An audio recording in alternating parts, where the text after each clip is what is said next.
Hello बच्चों, कैसे हैं आप सब। तो हमने शुरू कर रखा है नाभिक स्नेह प्रतिस्थापन अभिक्रिया।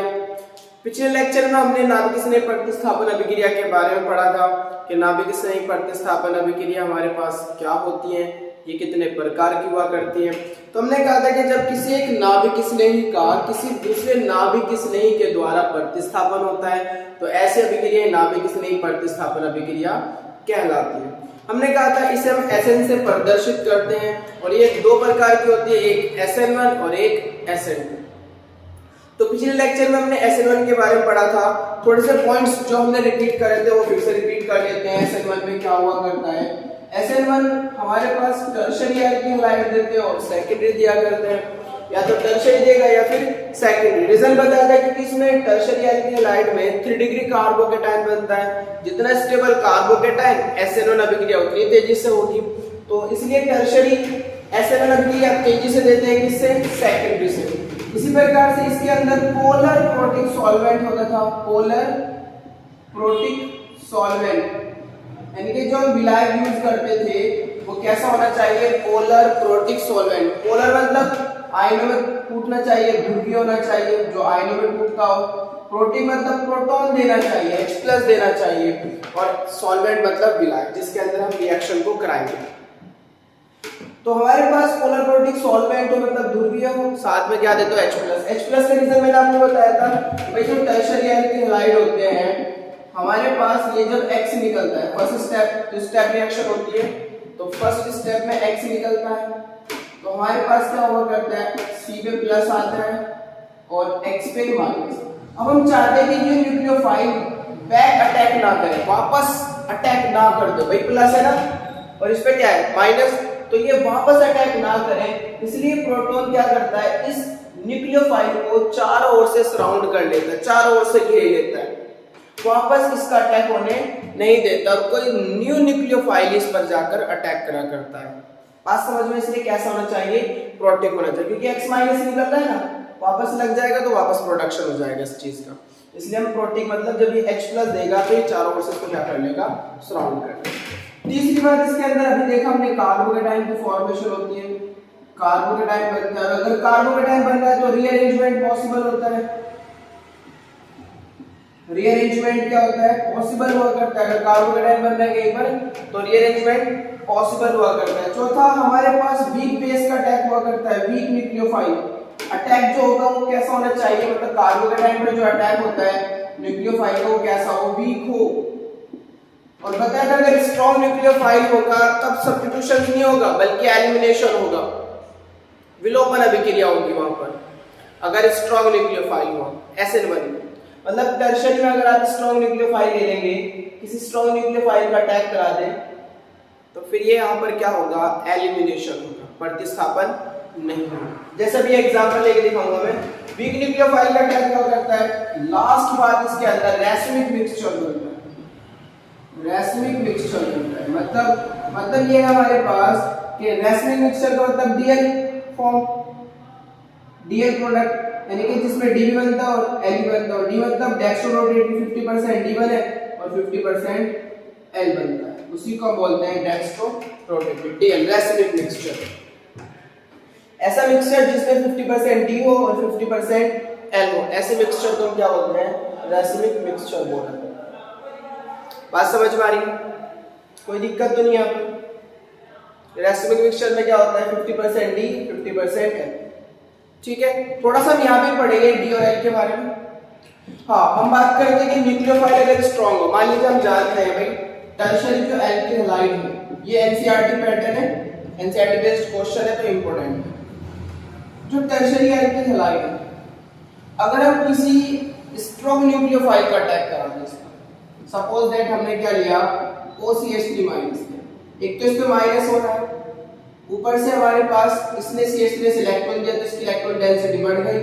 इलेक्ट्रॉन डेंसिटी बढ़ेगी तो ये कैसा हो जाएगा, स्ट्रॉन्ग न्यूक्लियोफाइल, स्ट्रॉन्ग न्यूक्लियोफाइल। क्योंकि मैंने आपको न्यूक्लियोफाइल के बारे में पढ़ा रखा है कि कब न्यूक्लियोफाइल स्ट्रॉन्ग होते हैं और कब वीक होते हैं, ठीक है। तो स्ट्रॉन्ग न्यूक्लियोफाइल कब होगा, जब इलेक्ट्रॉन डेंसिटी बढ़ती है, तो CH3 से इलेक्ट्रॉन दिया और इलेक्ट्रॉन डेंसिटी बढ़ गई, मतलब स्ट्रॉन्ग न्यूक्लियोफाइल। अब SN1 अभिक्रिया देते हैं टर्शियरी एल्किल हैलाइड है क्योंकि X जिस कार्बन से जुड़ा है वो 3 अदर कार्बन से जुड़ा हुआ है, इसलिए इसे क्या कहेंगे, टर्शियरी एल्किल हैलाइड कहेंगे। मतलब ये होने वाला है यहाँ पर कि टर्शियरी तो SN1 देते हैं और SN1 में हमारे पास न्यूक्लियोफाइल कैसा होना चाहिए, वीक, और ये कैसा है, स्ट्रॉन्ग।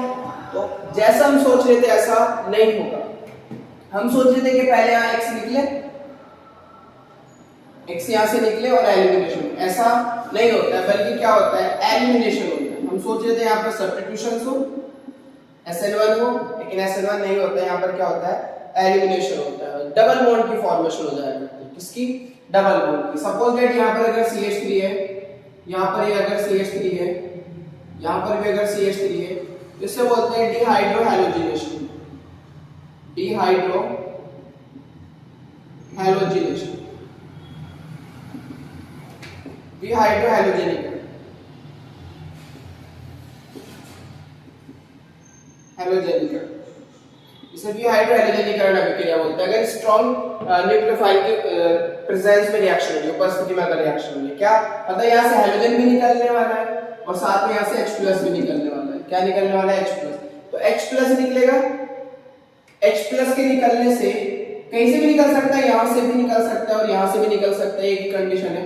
तो CH2H यहाँ पर क्या होने वाला है, अगर स्ट्रॉन्ग न्यूक्लियोफाइल लिया आपने तो स्ट्रॉन्ग न्यूक्लियोफाइल प्रोटॉन की डिमांड करेगा, H+ की डिमांड करेगा।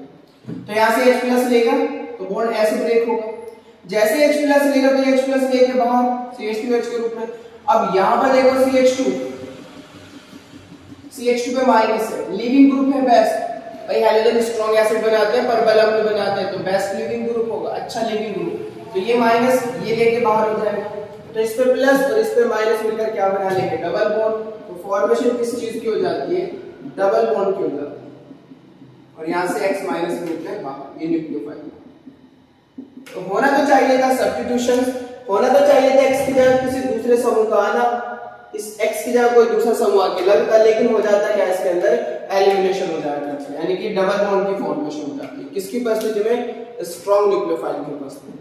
आई होप कि बात समझ में आ गई होगी आपको कि अगर आप स्ट्रॉन्ग न्यूक्लियोफाइल लोगे और टर्शियरी एल्किल हैलाइड लो, तब वहां पर प्रतिस्थापन नहीं होता है, तब वहां पर क्या होता है, एलिमिनेशन होता है, मतलब डबल बॉन्ड की फॉर्मेशन होती है। तो जो अल्फा पोजीशन पर हाइड्रोजन होंगे उन H+ को न्यूक्लियोफाइल, स्ट्रॉन्ग न्यूक्लियोफाइल है तो प्रोटॉन को एक्सेप्ट कर लेगा, H+ ले लेगा और CH2 पे जाएगा माइनस, CH2 माइनस, मतलब यहाँ पर क्या होने वाला है, बेस्ट लीविंग ग्रुप है तो X माइनस बाहर जाएगा और यहाँ पर क्या मिलेगा, डबल बॉन्ड की फॉर्मेशन।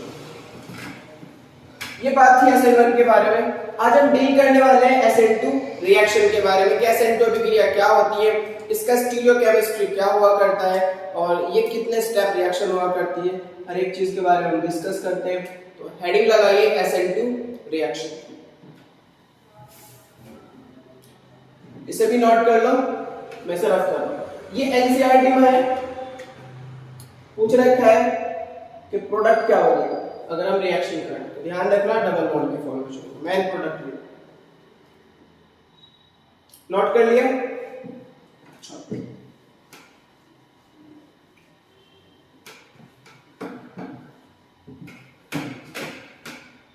तो ये कुछ SN1 के बारे में बात थी, आज हम SN2 के बारे में पढ़ने वाले हैं।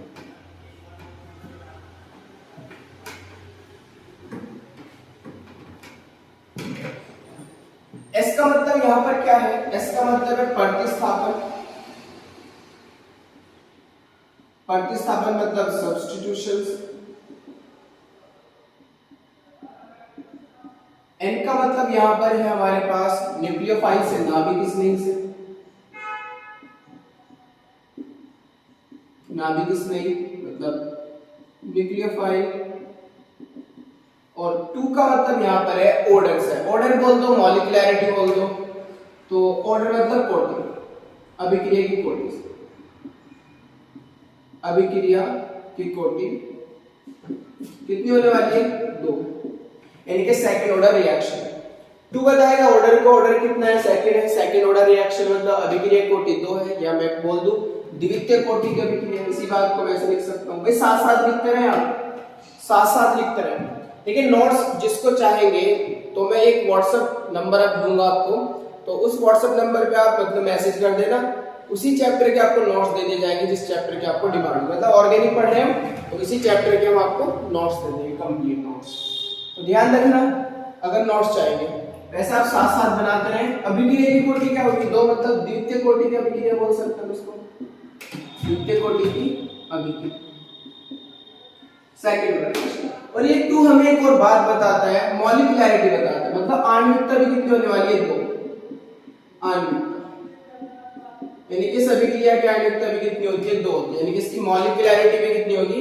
2 होगी। तो हमें 2 बात बताता है, एक तो बताता है हमारे पास अभिक्रिया की कोटि और एक बताता है आणविकता। दोनों एक ही बात है, हालांकि अलग अलग होता है। जब हम पढ़ेंगे रासायनिक बलगति में पढ़ेंगे कि आणविकता अलग होती है और कोटि अलग होती है, समान भी हो सकती है और अलग अलग भी हो सकती है। लेकिन अभी फिलहाल ये समझें कि जो 2 है ये हमें क्या बता रहा है? अभिक्रिया कोटि या फिर मॉलिक्यूलैरिटी, आणविकता। तो हम बात कर रहे हैं प्रतिस्थापन है नाभिक स्नेही का।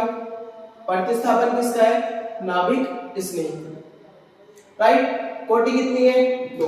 तो SN2 के बारे में हम कुछ चीजें हमें पता होना चाहिए। पहला पॉइंट कि SN2 के बारे में पहला पॉइंट क्या है? अभी हमने देखा कि द्वितीय कोटि की अभिक्रिया हुआ करती है, तो SN2 अभिक्रिया द्वितीय कोटि की होती है, द्वितीय कोटि, सेकंड ऑर्डर, सेकंड ऑर्डर द्वितीय कोटि की होती है, सेकंड ऑर्डर द्वितीय कोटि की होती है। इससे पहले मैं आपको ये कुछ पॉइंट्स के पहले मैं आपको एक बात लिखवा दूं ताकि आपको थोड़ा सा फील हो जाए कि SN2 के बारे में हम क्या क्या पढ़ने वाले हैं और हमें किन किन बातों की नॉलेज होनी चाहिए। SN2 जैसे हमने SN1 में देखा था, SN2 के बारे में मेन पॉइंट्स कुछ ये होते हैं, कुछ मेन पॉइंट्स आप दिमाग में डाल लें। वो मेन पॉइंट्स क्या है कि सबसे पहले SN2 रिएक्शन कौन देता है? जैसे हमने देखा था SN1 तो टर्शियरी पहले देते हैं, सेकेंडरी बाद में देते हैं और प्राइमरी उससे भी बाद में देते हैं। ऐसे इसमें SN2 में प्राइमरी सबसे पहले देंगे और सेकेंडरी बाद में। इसमें SN2 रिएक्शन सबसे ज्यादा कौन देते हैं? प्राइमरी, उसके बाद सेकेंडरी, और टर्शियरी तो देंगे ही नहीं, या देंगे तो बहुत ही कम देंगे। दूसरी बात, हमारे पास यहाँ पर जो सॉल्वेंट यूज करते हैं पोलर करते हैं और एप्रोटिक करते हैं। मतलब सॉल्वेंट हमारे पास पोलर हो, ध्रुवीय हो, आयनों में टूट जाता हो, लेकिन एप्रोटिक को प्रोटॉन ना देता हो, एप्रोटिक को प्रोटॉन ना देता हो। For example acetone CH3CO CH3, इसके कारण हाई इलेक्ट्रोनेगेटिव एटम में नेगेटिव आएगा, पॉजिटिव आएगा, तो प्लस माइनस और आ रहा है। तो हाई इलेक्ट्रोनेगेटिव ऑक्सीजन के कारण तो नेचर कैसे हो जाती है इसकी? पोलर, लेकिन यहाँ पर प्रोटॉन ये नहीं देता है, एप्रोटिक सॉल्वेंट है, पोलर है लेकिन कैसा है? एप्रोटिक है। दूसरी बात हमें यहाँ पर पता होना चाहिए, इसके अंदर ट्रांजिशन स्टेट बनती है। ट्रांजिशन स्टेट मतलब संक्रमण अवस्था। ये क्या बनाता है? संक्रमण अवस्था बनाता है, संक्रमण अवस्था। यहाँ पर कार्बोकेटाइन की फॉर्मेशन नहीं होती है SN2 के अंदर, बल्कि क्या होता है? संक्रमण अवस्था बना करती है। बहुत इंपॉर्टेंट बात है, SN1 में कार्बोकेटाइन बनता है, SN2 में संक्रमण अवस्था। SN1 में क्या बनता है? कार्बोकेटाइन, और SN2 के अंदर क्या आया करती है? संक्रमण अवस्था।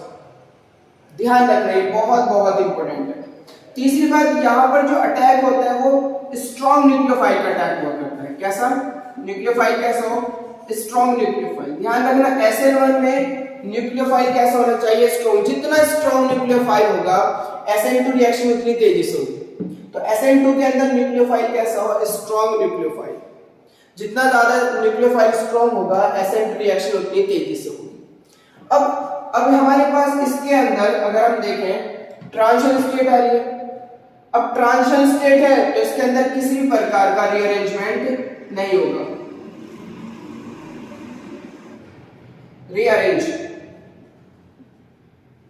रीअरेंजमेंट नहीं होगा, क्योंकि रीअरेंजमेंट कहां हुआ करता है? कार्बोकेटाइन में हुआ करता है। तो कुछ पॉइंट्स हैं कि भाई प्राइमरी देंगे SN2 रिएक्शन, सेकेंडरी देंगे, टर्शियरी देंगे, लेकिन बहुत ही कम देंगे, और कहेंगे वो नहीं भी देंगे। वो डिपेंड करेगा सिचुएशन पर, बात करेंगे उस पर भी।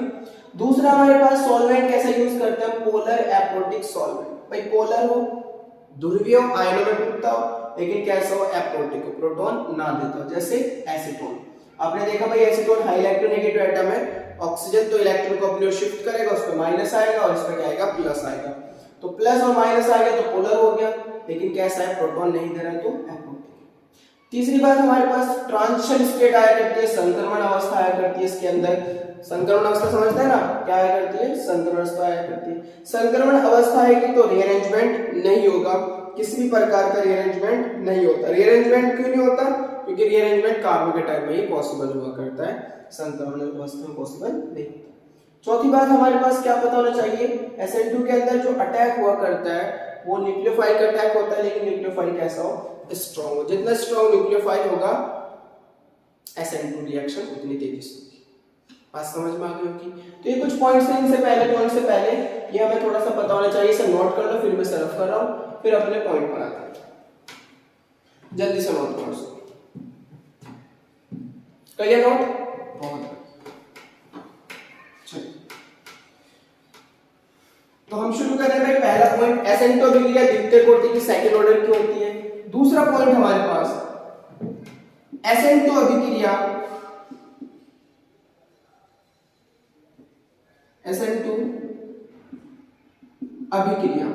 में अभिक्रिया का वेग, ये इंपॉर्टेंट पॉइंट है, ये इंपॉर्टेंट पॉइंट है।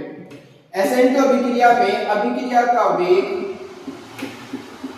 एल्किल हैलाइड, इसे एल्किल हैलाइड को हम यहां सबस्ट्रैक्ट बोलते हैं, सबस्ट्रैक्ट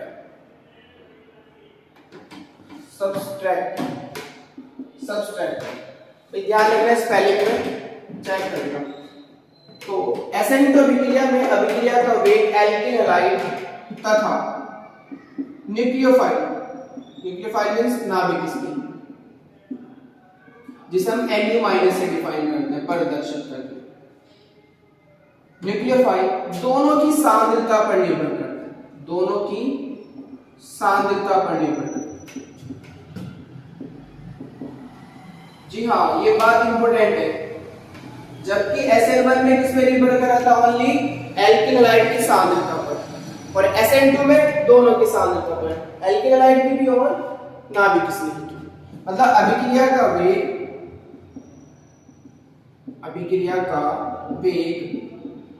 वेग को हम डिफाइन करते हैं dx/dt, वो अनुक्रमानुपाती होगा एल्किल हैलाइड की सांद्रता, सब्सट्रैक्ट भी बोल सकते हैं इसको, और न्यूक्लियोफाइल की सांद्रता, दोनों पे डिपेंड करेगा। अब हम एल्किल हैलाइड की मॉलिक्यूल 1 यूज करते हैं, न्यूक्लियोफाइल की मॉलिक्यूल 1 यूज करते हैं, तो 1 प्लस भाई सांद्रता पदों की घात को हम क्या बोलते हैं, अभिक्रिया की कोटि बोलते हैं। तो 1 + 1 क्या होगा, 2, इसलिए अभिक्रिया कोटि क्या होगी, ये 2,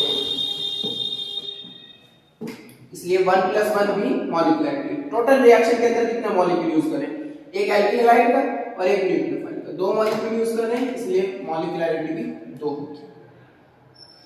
समझ पाई बात। SN2 अभिक्रिया में अभिक्रिया का वेग एल्किल हैलाइड तथा नाभिक स्नेही दोनों की सांद्रता पर निर्भर करता है, यानी कि अभिक्रिया का वेग निर्भर करेगा एल्किल हैलाइड की सांद्रता पर और न्यूक्लियोफाइल। अगर मैं इसकी सांद्रता को 2 गुना बढ़ाऊं और इसकी सांद्रता को 2 गुना बढ़ाऊं, तो 2 गुना 2 4, रेट कितना बढ़ जाएगा, 4 गुना बढ़ जाएगा, क्योंकि जितना गुना ये बढ़ेगा रेट भी उतने गुना बढ़ेगा, जितना ये बढ़ेगा रेट भी उतना गुना ये बढ़ेगा। तो आपने देखा भाई 2 गुना से बढ़ा रहे हैं, 2 से बढ़ा रहे हैं, तो टोटल 4 गुना बढ़ा दिया ना, तो रेट भी कितना बढ़ जाएगा, 4 गुना बढ़ जाएगा। बात समझ में आई, बहुत बढ़िया। तीसरा पॉइंट क्या है कि SN2 अभिक्रिया में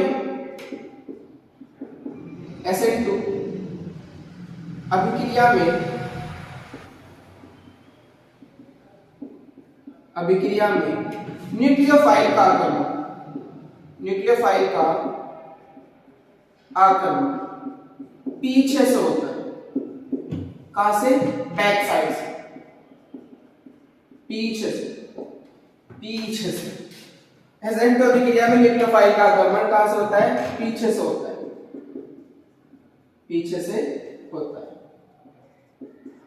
वो बच्चा था ना, पीछे देख पीछे, तो वही है। SN2 अभिक्रिया में न्यूक्लियोफाइल का आक्रमण कहां से होता है, पीछे से होता है।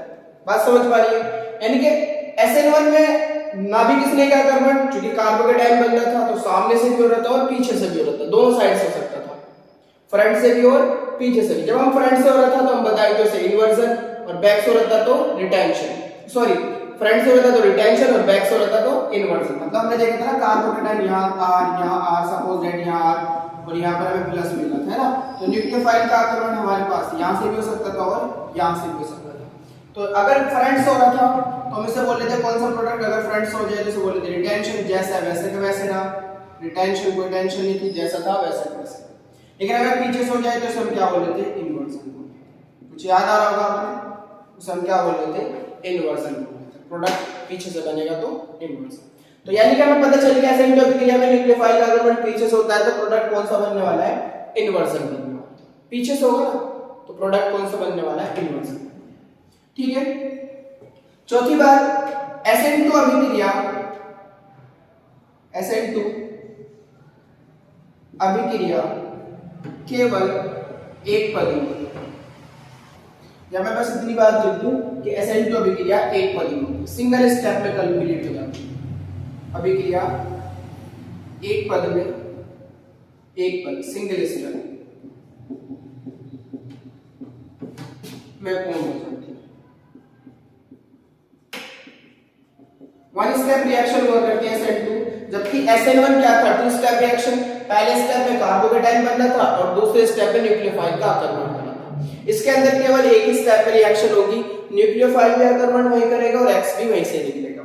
तो वन स्टेप रिएक्शन होती है, जबकि SN1 टू स्टेप रिएक्शन होती है। ये ध्यान रखना है, ये थोड़ा कंपैरिजन भी चल रहा है, जब हम पढ़ेंगे SN1 और SN2 में अंतर लिखो, डिफरेंस लिखो, ये बड़ा इंपॉर्टेंट क्वेश्चन है, तो हम यही बातें लिखेंगे इसमें।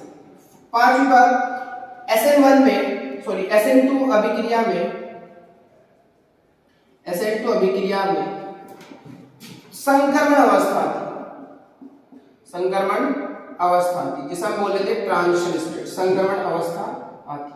जबकि SN1 में क्या आती है बोलो, कार्बोकेटाइन बनता है, संक्रमण अवस्था नहीं आती बल्कि कार्बोकेटाइन बनता है। बात समझ में आ रही है, मजा आ रहा है तो इसे नोट करो, फील करो बात को, जब भी मजा आएगा ध्यान से पढ़ो, रेगुलर लेक्चर देखो, मजा आएगा आपको, बहुत अच्छा मजा आएगा और फील होगा कि आप केमिस्ट्री सीख रहे हैं, पहले से बेटर होते जा रहे हैं बहुत ज्यादा। अब इसे नोट करो फिर आगे चलो।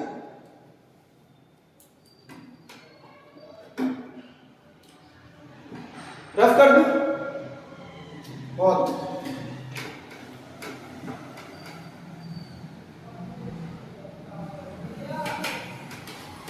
तो मेहनत तो आप लोगों को करनी होगी अगर कुछ लाइफ में करना है, कुछ आपका अगर गोल है, एम है, उसे अचीव करना है तो मेहनत तो आपको करनी होगी। हम तो आपकी बस हेल्प कर सकते हैं, बाकी मेहनत तो आपको खुद ही करनी होगा, गोल को तो खुद ही अचीव करना होगा। अब हम बात करते हैं बेटा SN2 रिएक्शन की, SN2 मैकेनिज्म, मतलब SN2 क्रिया,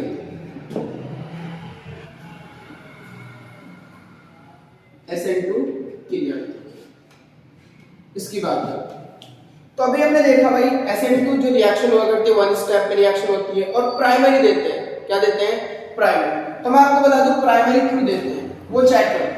हमने देखा भाई हमारे पास जो अटैक होता है न्यूक्लियोफाइल का पीछे से होता है, तो सपोज दैट मान के चले आपके पास ये X है और इसके अंदर कार्बोकेटाइन नहीं बनता, ये ध्यान रखना।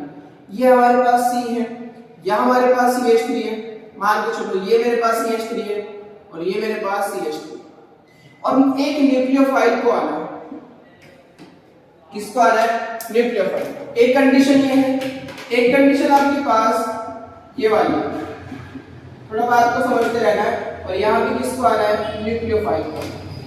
दो कंडीशन हो गई और तीसरी कंडीशन एक और ले लेते हैं हम, मान के चले मान लीजिए यहाँ पर CH3 है या यहाँ पर H ले लीजिए, यहाँ पर CH3, यहाँ पर H और यहाँ पर X, और हमें किसको आना है, न्यूक्लियोफाइल। कंडीशन चेक करते हैं। अब न्यूक्लियोफाइल का आना है, हमें पता है कि भाई हैलाइड जो होता है, हैलाइड इसे हम X से डिनोट करते हैं और इसमें आता है ClBrIF,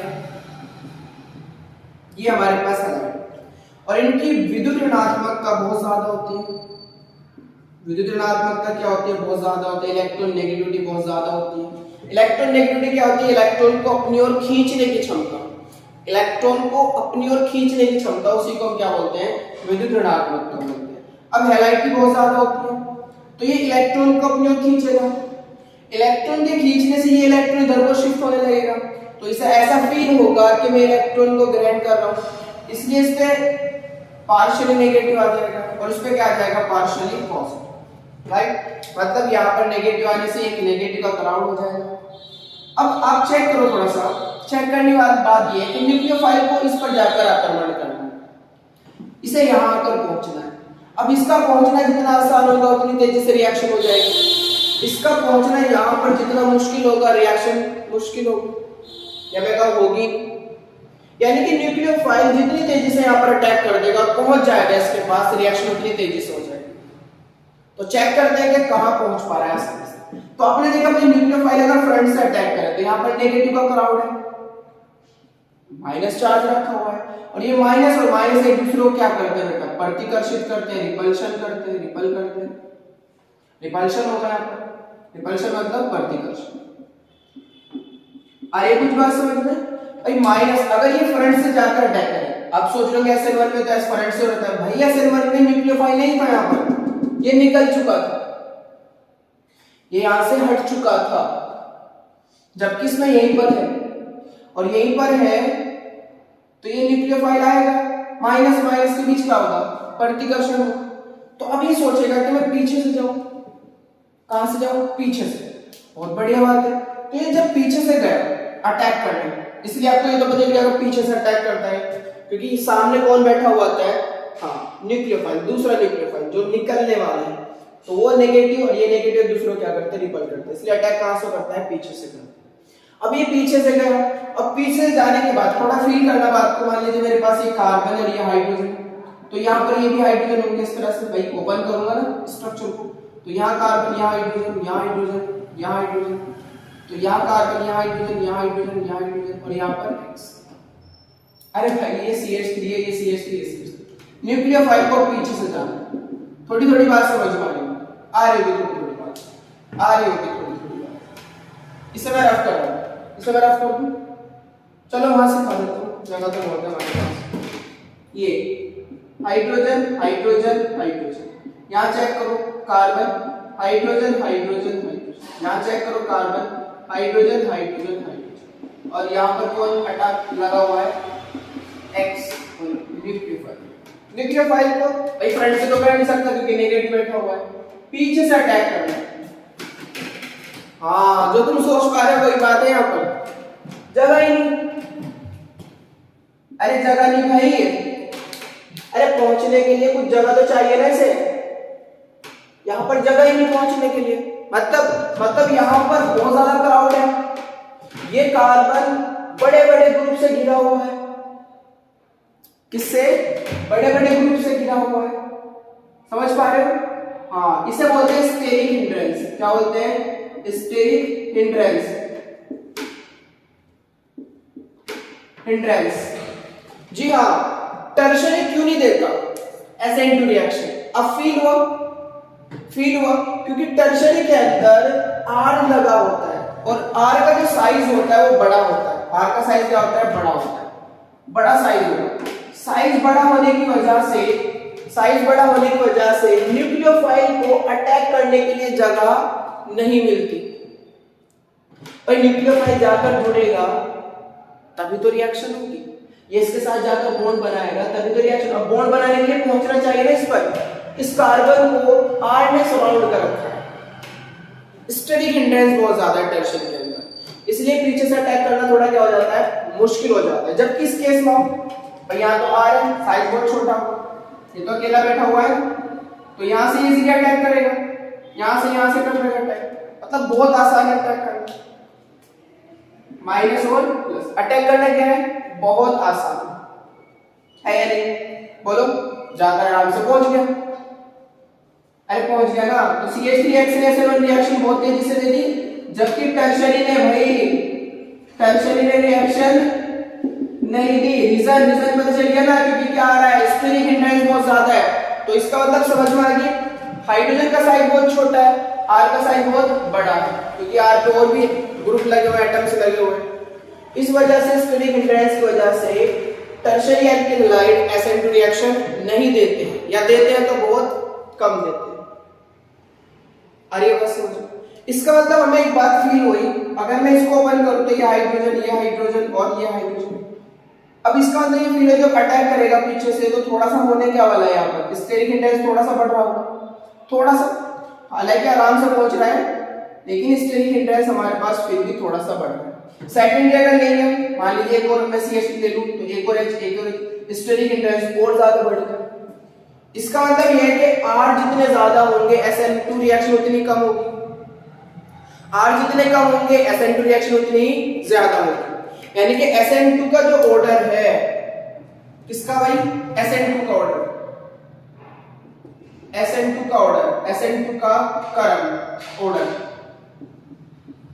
वो क्या है भाई बोलो, CH3X बहुत तेजी से देगा, SN2 रिएक्शन किससे तेजी से देगा, 1 डिग्री एल्किलाइड से, 1 डिग्री देंगे किससे, 2 डिग्री से, 2 डिग्री देंगे किससे, 3 डिग्री से। अब बात समझ में, प्राइमरी क्यों देते हैं, सेकेंडरी क्यों देते हैं, भाई प्राइमरी से पहले भी कौन दे देगा, CH3+ मतलब CH3X मिथाइल हैलाइड, फिर कौन देंगे 1 डिग्री, फिर कौन देंगे 2 डिग्री, फिर कौन देंगे 3 डिग्री। रीजन क्या है, रीजन बोलो, हाँ स्टेरिक इंडेक्स बहुत ज्यादा होगा टर्शियरी में, न्यूक्लियोफाइल का पहुंचना मुश्किल, किससे ज्यादा होगा, 2 डिग्री से, 2 डिग्री का कम होगा ना, अरे 2 डिग्री का कम होगा 3 डिग्री से, 1 डिग्री का कम होगा 2 डिग्री से, और CH3X से कम होगा 1 से। स्टेरिक इंडेक्स जितना ज्यादा SN2 रिएक्शन उतनी कम। अगर मैं कहने लगूं इससे भी बड़ा ग्रुप लगा दूं, एक C2H5 लगा दूं, या और उससे बड़ा ग्रुप लगा दूं, फिनाइल लगा दूं, CCH5 लगा दूं, यहां देखो फिनाइल ग्रुप CCH5, तो स्टेरिक इंडेक्स ये और भी ज्यादा पैदा कर देगा।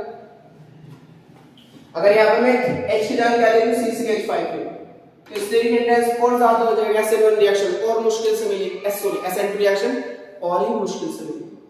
मतलब समझ में आ गई होगी बात आपको कि भाई अटैक पीछे से क्यों होता है। अटैक इसलिए होता है क्योंकि सामने कौन बैठा हुआ है, X-, इसलिए अटैक इसलिए पीछे से करा, और पीछे से अटैक होने के लिए भी हमारे पास कौन देते हैं, पहले प्राइमरी मतलब CH3X देते हैं। रीजन क्या है, क्योंकि स्टेरिक इंडेक्स कम है। टर्शियरी क्यों नहीं देते, क्योंकि स्टेरिक इंडेक्स बहुत ज्यादा। आई होप कि आपके बात समझ में आ गई होगी, सब नोट करें, फिर इसकी मैकेनिज्म की बात करें। भाई फील होना चाहिए कि हम पढ़ रहे हैं और हमारे बात समझ में आ रही है चीजों को, और कमेंट करते रहा करो भाई, हमें मोटिव मिलता है, मोटिवेशन होता है हमें कि हाँ हम कैसा पढ़ा रहे हैं, बच्चों की समझ में आ रहा नहीं आ रहा है। और जो चीज आपको समझ में ना आई वो कमेंट कर दो, उसका सॉल्यूशन होगा, 100% होगा उसका सॉल्यूशन। आपको या तो उसकी वीडियो अलग बना के सेंड कर देंगे, उसका सॉल्यूशन जरूर इसे रफ करो। तो अब पता चल गया भाई SN2 प्राइमरी क्यों देते हैं, टर्शियरी क्यों नहीं देते हैं, या टर्शियरी कम क्यों देते हैं, क्योंकि टर्शियरी के अंदर R ग्रुप लगे होते हैं और 3 R, जिस कारण स्टेरिक इंडेक्स बहुत ज्यादा होता है। तो चलिए हम बात करते हैं।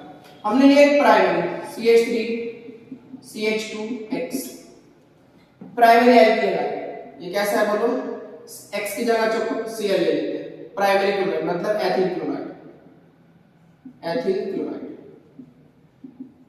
रिएक्शन करा हमने OH-, अटैक करा OH-। अटैक हमें पता है कि पीछे से करना है, कहां से करना है, पीछे से करना है, तो पीछे से अटैक करो तो होगा क्या, ये CH3 भाई इस पे पार्शियल नेगेटिव होगा, इसमें पार्शियली पॉजिटिव, पीछे से अटैक करेगा, ये जो कार्बन है यहां हाइड्रोजन होगा ऊपर ये वाला, ठीक है, नीचे हाइड्रोजन होगा ये वाला, 2 हाइड्रोजन, और यहां पर CH3 नीचे की ओर शिफ्ट हो जाएगा, CH3 कहां हो जाएगा, नीचे की ओर शिफ्ट, और पीछे से अटैक कौन कर देगा, न्यूक्लियोफाइल। अब न्यूक्लियोफाइल अटैक कर रहा है तो इसके साथ प्लस के साथ बॉन्ड बनाएगा, पार्शियल पॉजिटिव, तो धीरे धीरे बॉन्ड बनता होगा। जैसे ये धीरे धीरे बॉन्ड बनाने लगा होगा तो ये वाला बॉन्ड थोड़ा सा धीरे धीरे क्या होने लगा होगा, वीक होने लगा, कमजोर होने लगा होगा, तो ये धीरे धीरे क्या होने लगा, कमजोर। और इसी कंडीशन को हम क्या बोलते हैं, ट्रांजिशन स्टेट, इसे हम क्या बोलते हैं, ट्रांजिशन स्टेट, संक्रमण अवस्था।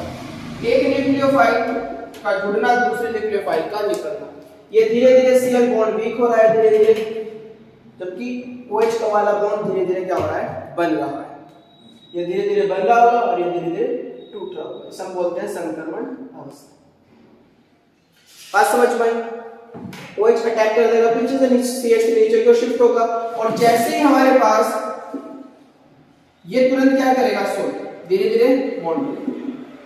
ये जो संक्रमण अवस्था है भाई, 1 स्टेप रिएक्शन चल रही है, एक ही स्टेप में हो रहा है, ये तुरंत क्या होने वाला है, आगे की ओर बढ़ेगी रिएक्शन और तुरंत ये बॉन्ड वीक होगा और ये फॉर्मेशन हो जाएगी इसकी, मतलब ये स्ट्रॉन्ग बॉन्ड है और ये क्या है, वीक बॉन्ड है। ये बन जाएगा और ये टूट जाएगा, तो इसके बनने से जो एनर्जी निकलेगी वो एनर्जी इस बॉन्ड को तोड़ेगी। इसके स्ट्रॉन्ग बॉन्ड बनेगा ना, स्ट्रॉन्ग बॉन्ड बनने से जो एनर्जी निकलेगी, भाई एनर्जी रिलीज होती है जब बॉन्ड स्टेबल बनता है, तो वो जो एनर्जी निकलेगी वो इस बॉन्ड को तोड़ देगी। ये बॉन्ड हो जाएगा, ये CH तुरंत क्या करेगा, जंप करेगा, यहाँ मिलेगा OH, यहाँ हाइड्रोजन और ये CH ने क्या करा, जंप करा। देखो बैक साइड से अटैक हो रहा है, इसलिए प्रोडक्ट कौन सा होगा, इन्वर्जन। कौन सा प्रोडक्ट होगा, इन्वर्जन। आई बात समझ, इसकी मैकेनिज्म। वन स्टेप रिएक्शन चल रही है, क्या होगा, न्यूक्लियोफाइल पीछे जाकर अटैक करेगा, CH3 थोड़ा नीचे की ओर शिफ्ट हो जाएगा, ये H ऊपर होगा, ये वाला H नीचे होगा, राइट।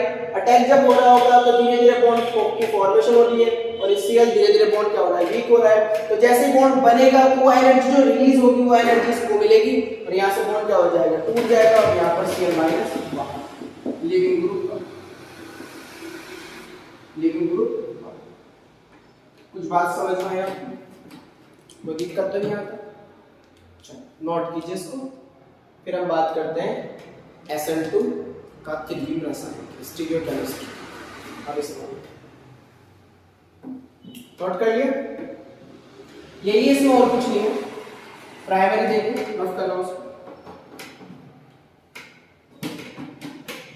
बहुत बढ़िया। अब हम पढ़ने वाले हैं SN2 अभिक्रिया का त्रिविम रसायन, stereochemistry, chemistry of SN2 reaction,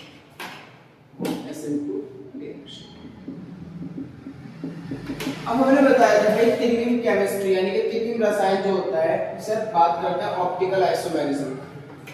optical isomerism की जब हम बात करते हैं तो थोड़ा सा यहाँ समझ लेंगे इस बात को। देखिए हमारे पास क्या होता है, जो एल्किन हैलाइड होता है, एक ऐसा कार्बन जिसकी चारों संयोजकताएं अलग अलग परमाणु और समूह से जुड़ी हो।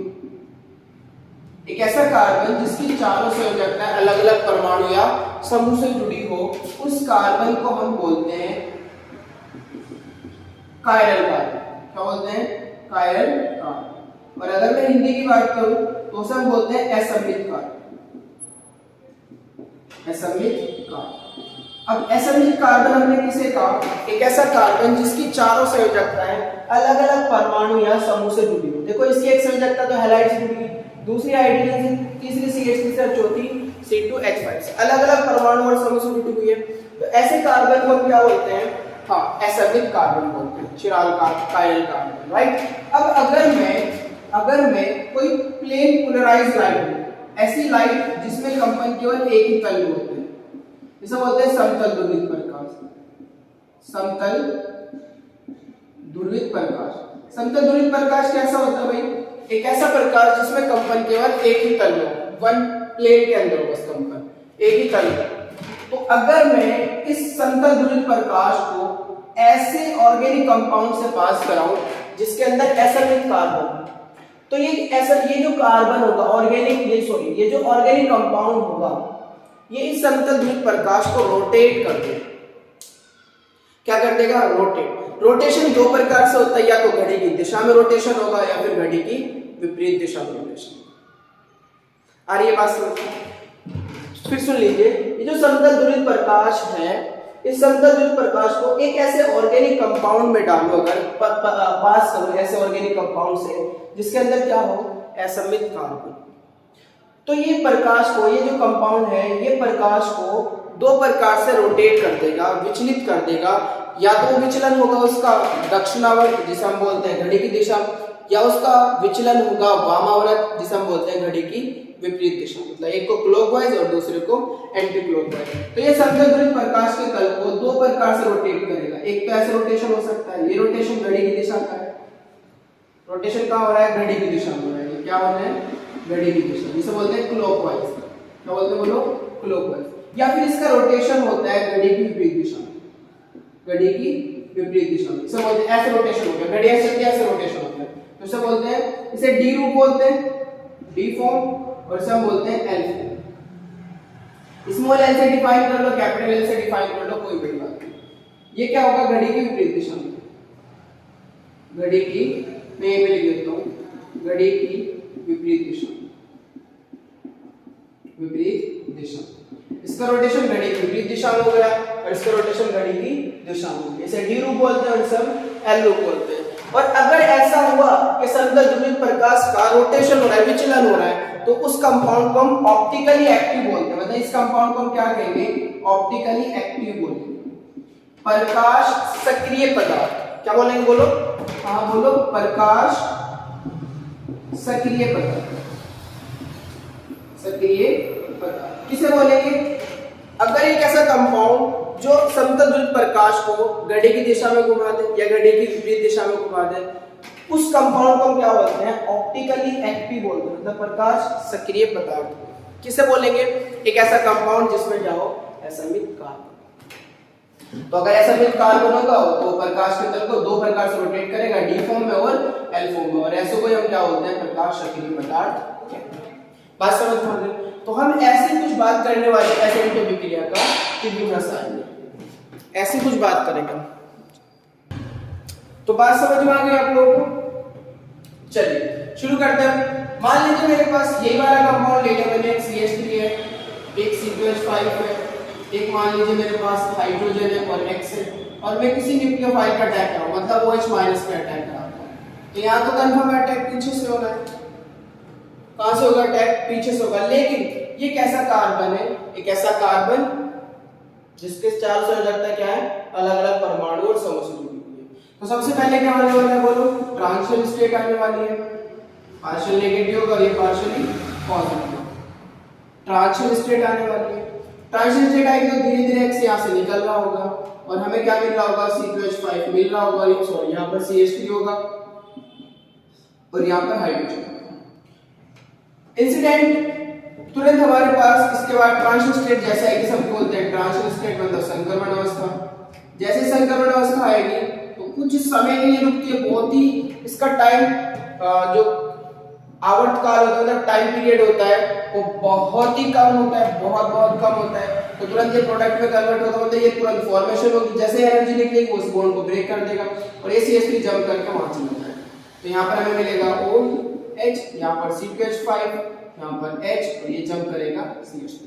अब चूंकि OH का अटैक पीछे से हो रहा है इसलिए इसको क्या बोलेंगे, बोलो, इन्वर्जन प्रोडक्ट। इन्वर्जन प्रोडक्ट, क्योंकि इन्वर्जन मतलब इनवर्ट, पीछे वाला, जैसा था उसका अपोजिट, इसके पीछे से अटैक हो रहा है जैसा है उसका अपोजिट, इसलिए हम इसको क्या बोलते हैं, इन्वर्जन प्रोडक्ट। तो ये इन्वर्जन बनेगा। बात समझ में आ रही है, क्या बना करता है, इन्वर्जन बना। अच्छा ये तो बात हुई ऑप्टिकली एक्टिव, तो हम इसे बोल देंगे, इस कंपाउंड को क्या बोल देंगे, हम ऑप्टिकली एक्टिव बोल देंगे। ये क्या है, ऑप्टिकली एक्टिव है, ये लाइट को रोटेट कर रहा है, ये लाइट को क्या कर रहा है, रोटेट कर रहा है। अगर हम बात करें इसमें क्या है, असमित कार्बन।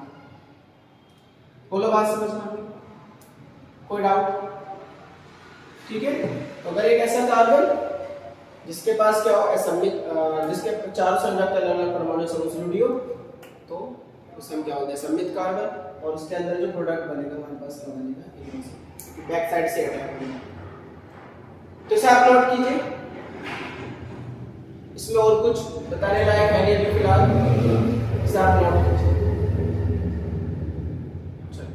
आपने नोट कर लिया होगा।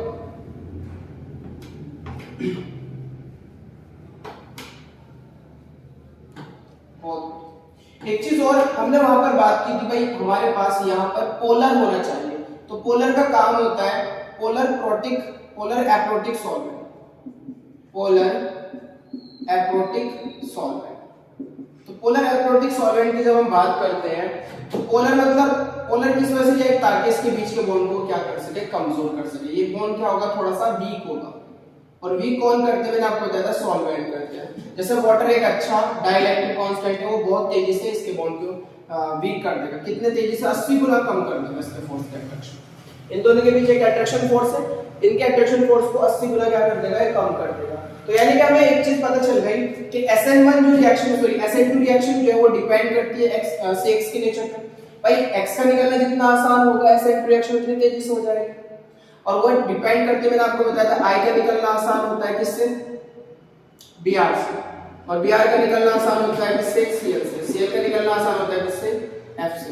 यानी कि अगर मैं कहूं SN2 रिएक्शन का ऑर्डर भी वही है जो SN1 के रिएक्शन का ऑर्डर था, मतलब Ri एल्किल आयोडाइड तेजी से SN2 रिएक्शन देंगे, किससे तेजी देंगे, एल्किल ब्रोमाइड से, और एल्किल ब्रोमाइड देंगे एल्किल क्लोराइड से, और एल्किल क्लोराइड देंगे एल्किल फ्लोराइड से, क्योंकि यहाँ का I का निकलना आसान होगा Br से, क्योंकि बड़ा साइज होगा, बड़े बॉन्ड को ब्रेक होना आसान होता है, छोटे बॉन्ड को ब्रेक होना मुश्किल होता है। एक छोटा एटम होता है स्ट्रॉन्ग बॉन्ड बनाएगा, प्रबल बंध बनाएगा, ये बड़ा एटम होता है तो बड़ा बंध बनाएगा और बड़े बंध को तोड़ना आसान होता है, तो इसलिए वीक बॉन्ड होगा तो आई का निकलना आसान होगा।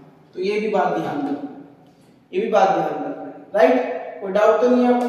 चलिए अब हम डिफरेंस की बात करते हैं, SN1 और SN2 के डिफरेंस की बात करते हैं। तो सब रखो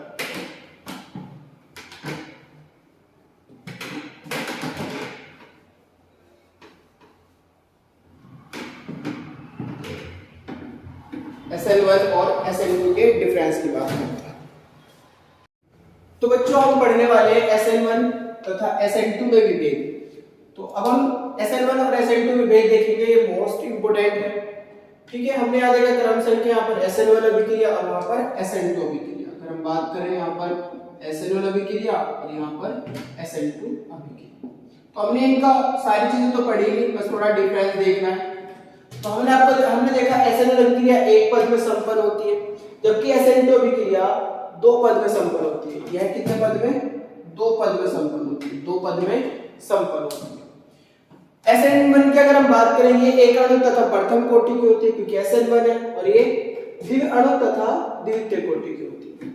तीसरी अगर हम बात करें तो अभिक्रिया की दर केवल Rx की सांद्रता पर निर्भर करती है, मतलब dx/dt जो होता है वो अनुकर्म अनुपात की दर केवल Rx की कंसंट्रेशन की, जबकि यहाँ पर अभिक्रिया की दर Rx और न्यूक्लियोफाइल दोनों की सांद्रता पर निर्भर करेगी, मतलब dx/dt Rx पर डिपेंड करेगा और न्यूक्लियोफाइल की कंसंट्रेशन पर भी डिपेंड करेगा, तो दोनों की सांद्रता पर निर्भर करती है। चौथी बात, SN1 अभिक्रिया में अभिक्रिया के वेग का जो क्रम है, मतलब रेट ऑफ SN1 कौन सा जल्दी देगा, SN1 का रेट किसके लिए ज्यादा होगा? तो हमने देखा 3 डिग्री के ज्यादा देता है 2 डिग्री से, 2 डिग्री जल्दी देता है 1 डिग्री से, और 1 डिग्री जल्दी देगा CH3X से। ये ऑर्डर है, ये कैसा है? ऑर्डर, मोस्ट इंपोर्टेंट है ये ऑर्डर, ध्यान रखो। 3 डिग्री एल्किल हैलाइड जल्दी देगा SN1 किससे? 2 डिग्री से, 2 डिग्री जल्दी देंगे 1 डिग्री से, और 1 डिग्री जल्दी देंगे CH3X से। रीजन आपको पता है रखा है, कार्बोकेटायन स्टेबल बनता है। SN2 अभिक्रिया के वेग का क्रम निम्न है। SN2 में हमारे पास स्टेरिक हिंड्रेंस ज्यादा होता है टर्शन में, इसलिए SN2 रिएक्शन बहुत कम देता है। इसमें स्टेरिक हिंड्रेंस बहुत ही कम होता है, इसलिए SN2 रिएक्शन ये जल्दी देगा, मतलब CH3X जल्दी देगा 1 डिग्री से, 1 डिग्री जल्दी देगा 2 डिग्री से, 2 डिग्री जल्दी देगा 3 डिग्री से, क्योंकि R बढ़ेंगे तो स्टेरिक हिंड्रेंस बढ़ जाएगा। चौथा हमने देखा था भाई, पांचवा हमने देखा था SN1 अभिक्रिया के लिए वीक न्यूक्लियोफाइल चाहिए, दुर्बल क्षार द्वारा होती है, वीक न्यूक्लियोफाइल होता है, और जबकि SN2 अभिक्रिया प्रबल क्षार द्वारा होती है, ये प्रबल न्यूक्लियोफाइल और ये दुर्बल न्यूक्लियोफाइल की उपस्थिति में हमारे पास ये रिएक्शन हुआ करती है। तो हमने नाभिक स्नेह प्रतिस्थापन अभिक्रिया के बारे में पूरी डिटेल से बात की है, आप अच्छे से देखिए। Thank you for watching.